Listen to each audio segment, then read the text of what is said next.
The fight song of the Miami Redhawks means we go to the Wise Heart Right. We make it right. Call Kyle Right hotline for our favorite Miami Redhawk.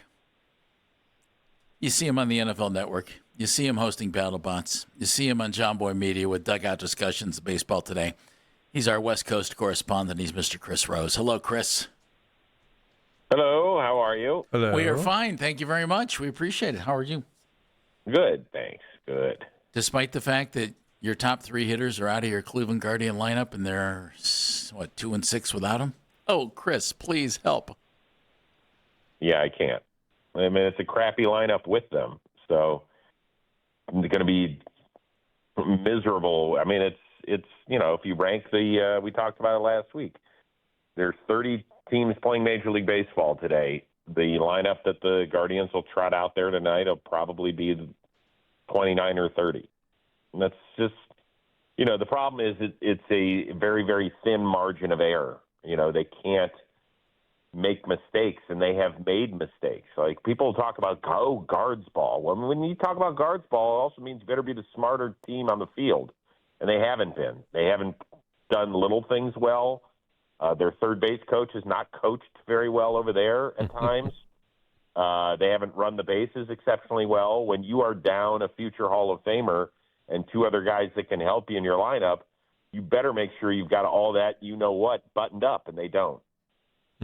Chris, side question before I get back to baseball. When you're doing American Gladiators, do you ever call them the Guardians or vice versa? No. You don't? I've not made that mistake. Nope. Okay. But thank you for asking.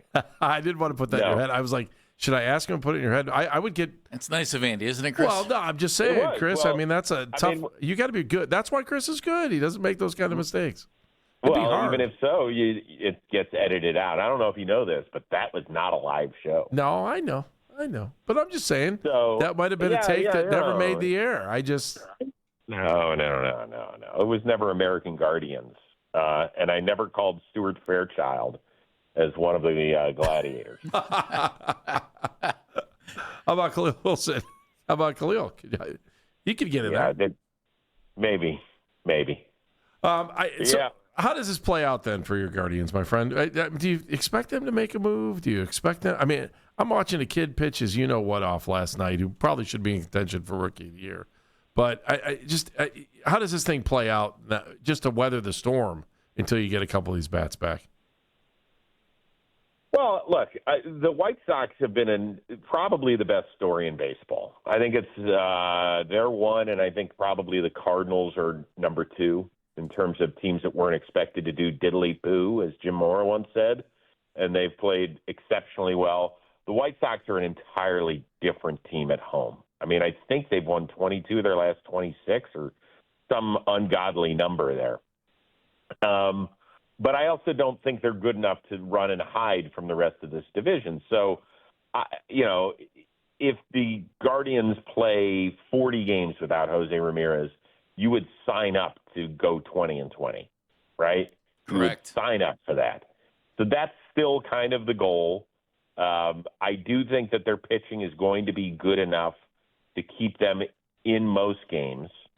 And so I don't think that they're going to fall 5 or 6 games back. Like, could they be 3 back at the break? Absolutely, they could be. Or 4 games? Sure, could happen. But I just don't think that that's entirely on the docket. So I think they're going to hang out. You would hope that this afternoon that they're able to scratch one out, but Messick pitched great last night. Couple of mistakes, and that's what I'm talking about, the thin margin of error. When we're running the bases in game 1 of this series, I still can't figure out why Khalil Watson didn't score from second on Hoskins' base hit. If somebody can help me with that, I know that Kipnis, I guess, said on the radio that he didn't get a great jump. Why? There's 2 outs. You are leaving at the crack of the bat. And even if he doesn't get a great jump, if you're the third base coach, Khalil Watson is not a slow player. I haven't seen enough of him to know if he's exceptionally fast or not, but he at least has to be average. An average baseball player has to score on a base hit. This is what I'm talking about. They have to be buttoned up in every area where they should be winning games. Manzardo over the weekend in Houston. He's on first. Somebody gets a base hit to left center where the Astros left fielder the ball takes him towards center field. Manzardo's got to turn and burn. I know he's not fast, but you can be a good base runner and not be fast. Albert Pujols is that. You've got to end up at third with less than 2 outs on a base hit to left center field. There's no reason he should have stayed at second.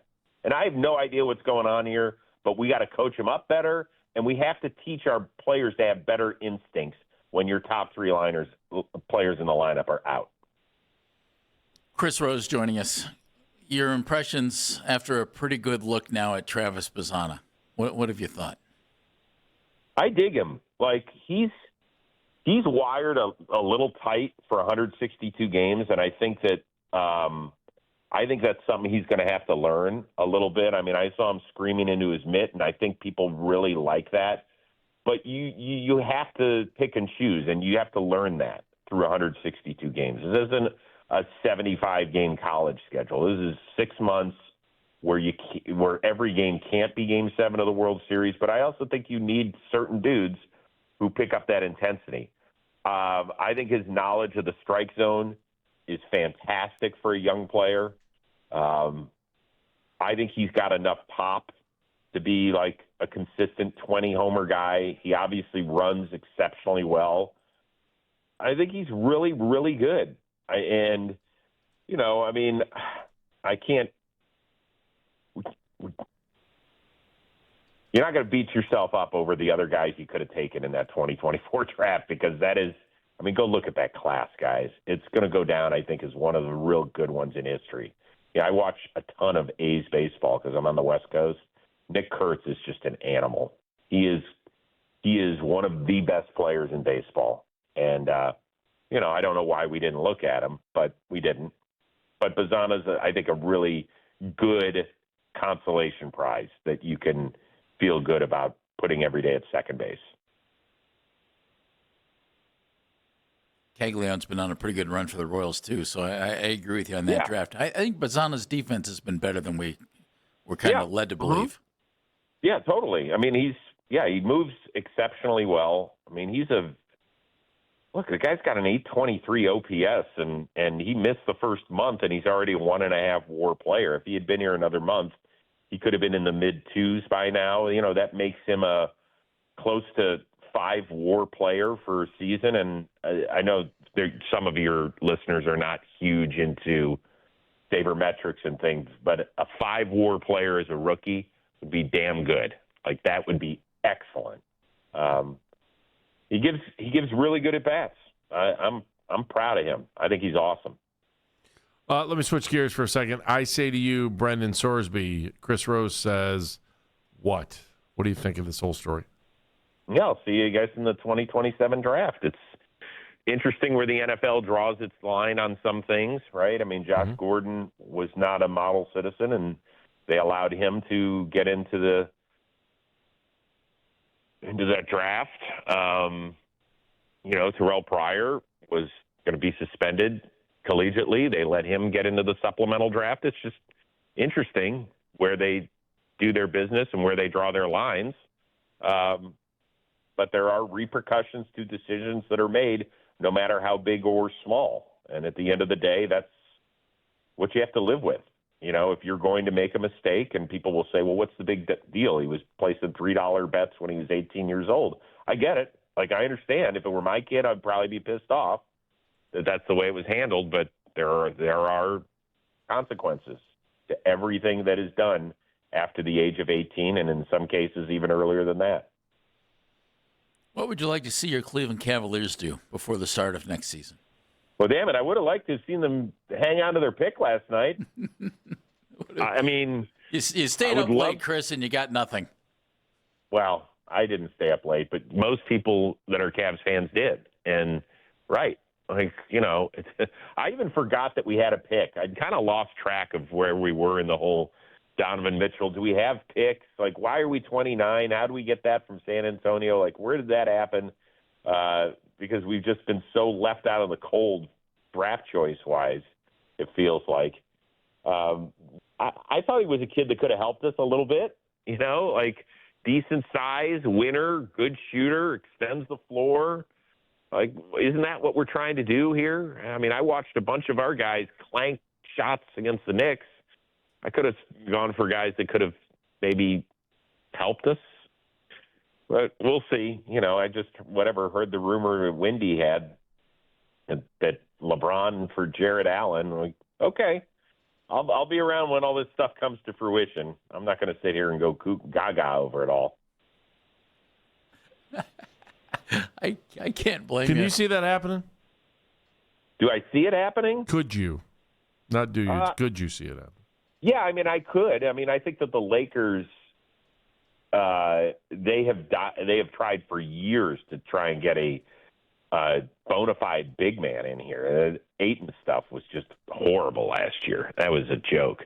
They all tried to convince themselves, like, yeah, hey, former 1-1 puts up decent numbers. I'm like, guys, stop. You'll watch him after 8 games. You'll want to throw yourself against a wall. And that's exactly what happened. So Jarrett, I think, would probably be a pretty good fit for what they're trying to do. Last line of defense, have some good offensive players on the wings, including one of the most savvy offensive players in Luka. That it would make sense from their standpoint. For us, for LeBron, yeah, I mean, we would still need a big. I mean, we could say whatever we want, but Maybe I thought two. Jarrett Allen. Yeah, played maybe pretty And I well know during LeBron could during the play, playoffs. but with him and Harden, I mean, we'd be really old, too. You better make sure the balls are pumped up because they're going to dribble the crap out of that thing. isn't that the truth? All right, what do you got going on? A lot of baseball today. A lot of dugout discussions. Hopefully I do get a chance to sit down with Bazzana. He's like my next get from the Guardians when hopefully either they come out here or I may get to Cleveland for the Browns preseason. So, we'll see. We'll see with all that stuff. But that's what's going on. I do want to. Can I give a shout out to a fan? Yeah, I know that this guy, my son, sent me this. It's great.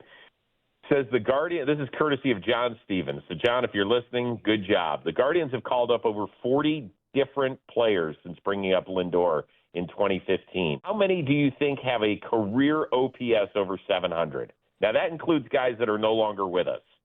But so that's 11 years of data. How many? And for people that don't follow OPS, that's on base plus slugging, and 700 is league average-ish.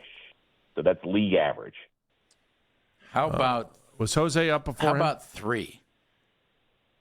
Okay. Andy, you want to give a guess?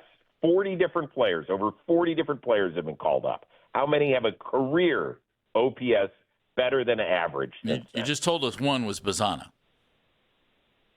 Oh, that's okay. Even with limited playing time, you're saying that? Yeah. That we're not All right. we're not including him because he's limited playing time. I mean, we're talking about more than a month in this. Can I change my vote? I'm going 2. Ramirez. Was Ramirez before? I'm going to go He 1. was before. I'm going to go Before. 1. Oh, then I don't even know. 2. Wow, you guys are morbid. Holy smokes, do you do a Cleveland? Like I radio said, show. 7. It's 5. Yeah, All like I right. said, 5. Hey, we got that Name going them. for us. Who are they? Yeah. It was Martinez, Rocchio, Quan, Fry, and the Yandy Man, although apparently Quan and Fry just dipped below sub 700. Oh, His man. point was Cleveland can't develop bats. And I'm sorry. I'm still hungover from our analytical NBA championship we just won on paper. Sorry. I'm still very, hungover. very well played, Andy Baskin. Boy, you must have had an extra cup of coffee today. I had 3, as a matter of fact. I am. You're on it. You're on it. It's our boy right there, Chris. Hey, I'm heading out to California. I'll tell you about it later. Oh, good. Yeah. We're not Don't getting call close to you, though, so. Chris is thankful for Okay. that. Thank you, Yeah, bud. well, Always I will- appreciate your time. I won't have to alert security. You might. That's good. You might. Somebody may try to sell me some rims when I get near you, so I'll stay away from you. Hey, Goodbye. Bye. Goodbye. Bye, boys. See ya. Chris Rose joining us on the Wise Heart Right. We make it right. Call Kyle Right hotline. They can't develop bats. Chris just gave you the stat. Could that be changing?